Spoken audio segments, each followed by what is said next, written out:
Hey guys, my name is Luis and finally welcome back to my studio. In this video we will be looking at how you can make a very wide piano from a grand piano. Today we will be using this piano from the Contact library from Native Instruments. And right now it sounds like this.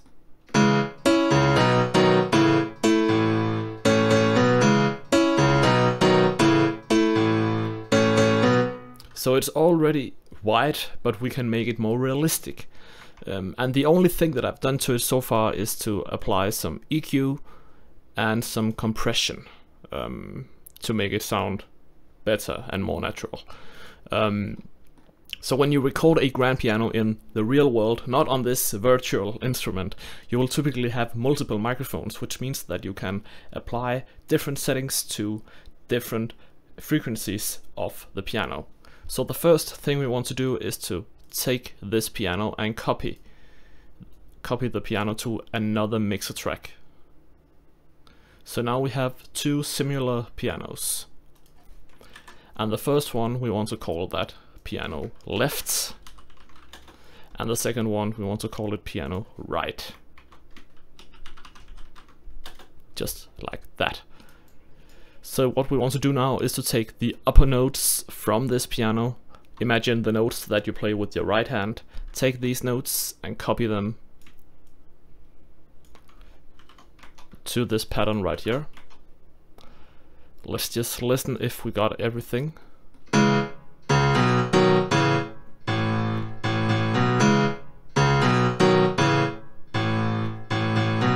Okay, so we got everything now. This is only played by the left. And this is only played by the right. We want to route this to number 2, it's already done.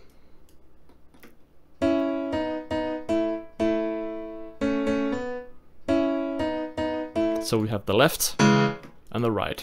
And of course we also need to apply the effects from the left piano to the right. So the thing I want to do is to make a piano bus channel. And let's just send both of the pianos to this bus channel right here. And instead of copying these effects to this channel as well, we will just copy the effects to the piano bus and delete them from the left channel. That way we will save CPU and we will also save latency time. So right now it sounds just like this.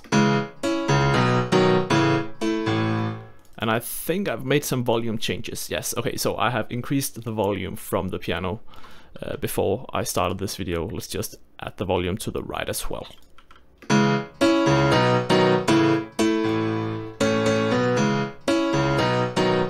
So right now it sounds exactly the same as when we started.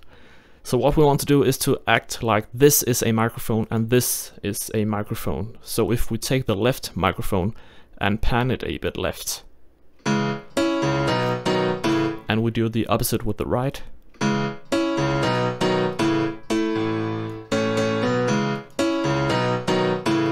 so it sounds wider. It sounds like you have recorded the piano from a left and right microphone. But the problem here is that this has been done virtually, which means that in the real world, the right microphone would have also picked up some of the left and the left would also have picked up some of the right. But this is not the case here because we have done it manually after the recording. So we want to mix the left and the right channel. And the easiest way to do this in FL Studio is to open up the stereo shaper. The Fruity stereo shaper is a very powerful tool and don't get scared by it. It's very, very good. So what you want to do is to apply some of the left to the right and some of the right to the left. And in this mixer matrix you have the left and the right, and we can turn this up and down.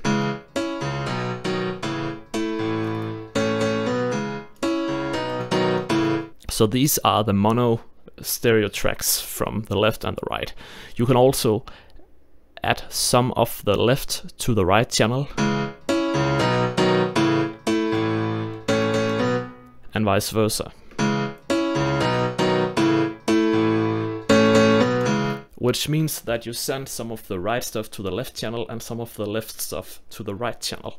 But you can also do it the opposite way, in anti-phase, which means that instead of doing it in phase, you can also anti-phase how you send it. You can also do it with the ordinary sound. But let's just try to figure out what sounds the best.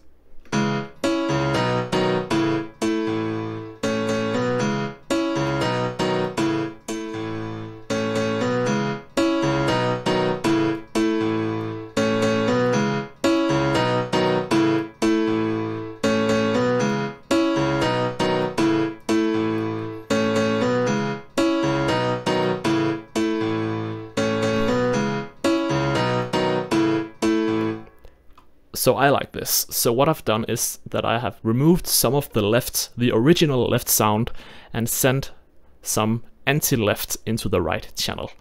I have just kept the right channel and sent some of the right channel in phase to the left channel. And as you can see on this correlation meter here from the Voxengo Span plugin, we are in phase, which means that if we go to mono,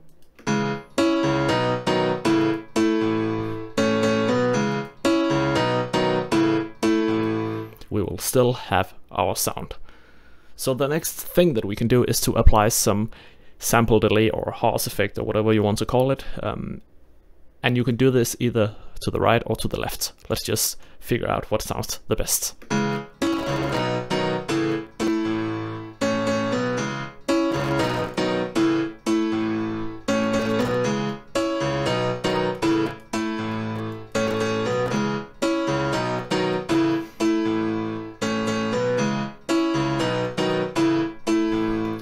I think it sounds best doing it to the right, and we still want to make sure that we are in phase. Let's just look at the correlation meter.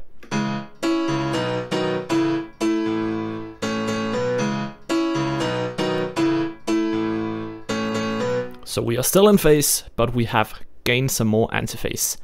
But we can get rid of the antiphase, and the way to do this is just simply to open up the MidSide EQ within FL Studio. Open Patcher and go to the preset called MidSide EQ in the filter section. And what we can do here, you can see we have the mid frequencies and the side frequencies.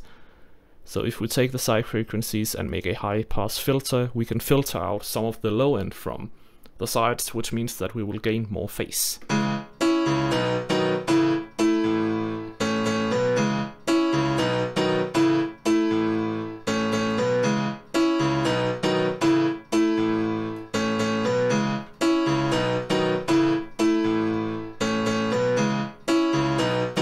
We can also turn down the side frequencies as well.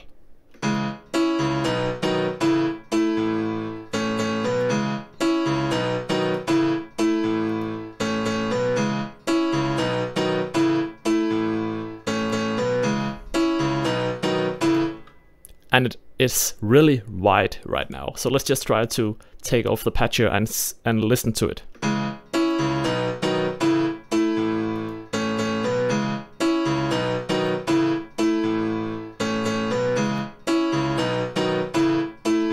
So I really like the mid-side frequencies, the way that we have applied our EQs to them. So the last thing I want to do is to add some stereo narrowing, stereo reduction, or whatever you want to call it, with the stereo enhancer. And I just want to reduce the stereo field a tiny bit.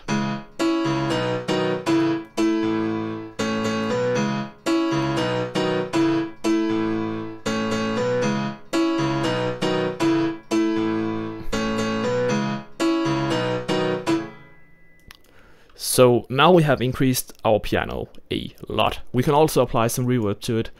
And let's just use the Fruity Reverb 2. And let's just make a very, very low decay time. And let's just listen to the reverb itself to begin with.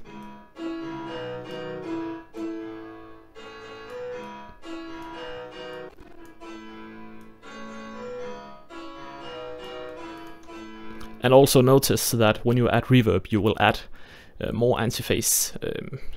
And we don't want a lot of antiphase, but let's just bring in the original sound.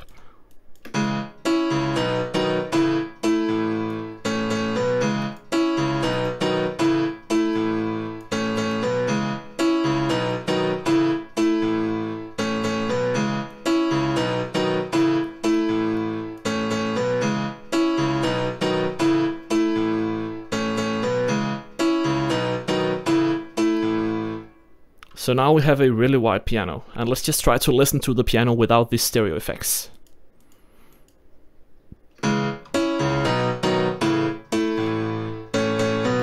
Let's try to add the fruity stereo shaper.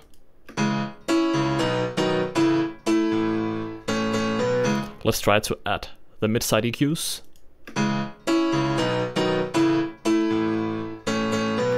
Let's try to add the stereo enhancer when we actually reduced the stereo field.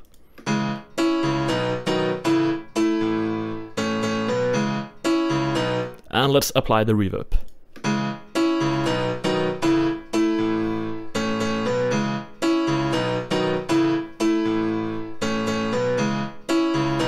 And now we have a really wide piano, which is in phase, as you can see.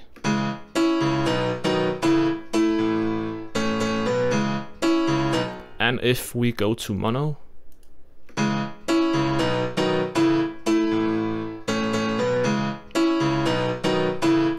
so here you have it, guys. This is how you can make a really wide piano without getting a lot of antiphase. You will always have some sort of antiphase when you make pianos, but this is highly the best way to do it, I think. Of course, you can do it on your own and however you want to do it, but nevertheless, I really like this. So thank you for watching. I hope you enjoyed the video. I hope you got something out of it. Write something in the comments if you have any questions, suggestions, or any future video ideas. Subscribe if you haven't already. I will be making more videos like this. I'll see you in the next video. Goodbye.